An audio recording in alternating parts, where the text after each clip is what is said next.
ಈ ಬಾರಿಯ ಚುನಾವಣೆ ದೇಶದ ಸುರಕ್ಷತೆ ಹಾಗೂ ಅಖಂಡತೆಗೆ ನೀಡುತ್ತಿರುವಂತಹ ಚುನಾವಣೆ. ನನಗೆ ವಿಶ್ವಾಸ ಇದೆ, ಕರ್ನಾಟಕ ರಾಜ್ಯದಲ್ಲಿ 28 ಕ್ಷೇತ್ರದಲ್ಲಿ ಬಿಜೆಪಿ ಜೆಡಿಎಸ್ ಒಂದಾಗಿ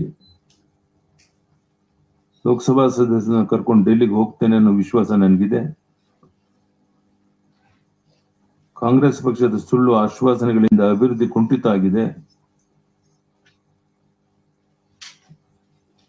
ಅಬ್ ಕಿ ಬಾರ್ 400 ಪಾರ್ ನಿಮ್ಮ ಮೋದಿಜಿಯವರ ಘೋಷಣೆಗೆ ದೇಶದ ಜನರು ಒಪ್ಪಿಗೆ ಕೊಟ್ಟಾಗಿದೆ. ಬಿಜೆಪಿ 400ಕ್ಕೂ ಹೆಚ್ಚು ಸೀಟನ್ನು ಗೆದ್ದು ಕರ್ನಾಟಕದಿಂದ 28 ಲೋಕಸಭಾ ಕ್ಷೇತ್ರ ಗೆಲ್ತೇವೆ ಅನ್ನುವಂಥ ವಿಶ್ವಾಸ ನನಗಿದೆ. ಧನ್ಯವಾದ, ನಮಸ್ಕಾರ.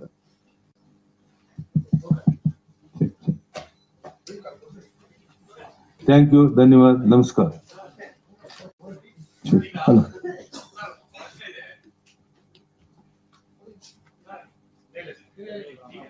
ಡಿ.ಕೆ. ಶಿವಕುಮಾರ್ ಅವರು ಹೇಳ್ತಾರೆ, ಒಕ್ಕಲಿಗ ಸರ್ಕಾರವನ್ನ ತೆರೆದಂತವ್ರ ಜೊತೆ ಈಗ ಮೈತ್ರಿ ಮಾಡ್ಕೊಂಡಿದ್ದಾರೆ, ಅದನ್ನ ಆ ಭಾಗದ ಒಕ್ಕಲಿಗ ಸಮುದಾಯ ಒಪ್ಪಲ್ಲ ಅನ್ನೋ ಮಾತನ್ನ ಹೇಳ್ತಾರೆ. ಯಾರು ಹೇಳ್ತಾರೆ? ಡಿ.ಕೆ. ಶಿವಕುಮಾರ್ ಅವರು. ಅವ್ರ ಮಾತು ಅದು ಬಿಟ್ಟು ಇನ್ನೇನ್ ಹೇಳಕ್ ಸಾಧ್ಯ ಇದೆ? ಈ ರೀತಿ ಹೇಳಿಕೆಯನ್ನು ಕೊಡೋದ್ರಿಂದ ಶಿವಕುಮಾರ್ ಏನು ಸಾಧನೆ ಮಾಡೋದಂತ ಆಗೋದಿಲ್ಲ. ಇವತ್ತು ಒಕ್ಕಲಿಗ ಸಮಾಜ ಇರಬಹುದು, ಎಲ್ಲ ಸಮಾಜದವರು ಒಟ್ಟಾಗಿ ಒಂದಾಗಿದ್ದಾರೆ. ಯಾವುದೇ ಕಾರಣಕ್ಕೆ ಯಾರೊಬ್ಬರು ಸಹ ಆ ಕಡೆ ಹೋಗುವುದಿಲ್ಲ. ಇಂದು ಮುಸ್ಲಿಂ ಬಂಧುಗಳ ರಂಜಾನ್ ಹಬ್ಬ ಆಚರಿಸ್ತಾ ಇದ್ದಾರೆ. ಅವ್ರಿಗೆ ರಂಜಾನ್ ಹಬ್ಬದ ಶುಭಾಶಯಗಳನ್ನು ಈ ಸಂದರ್ಭ ಕೊಡ್ತೇನೆ. ಧನ್ಯವಾದ, ನಮಸ್ಕಾರ.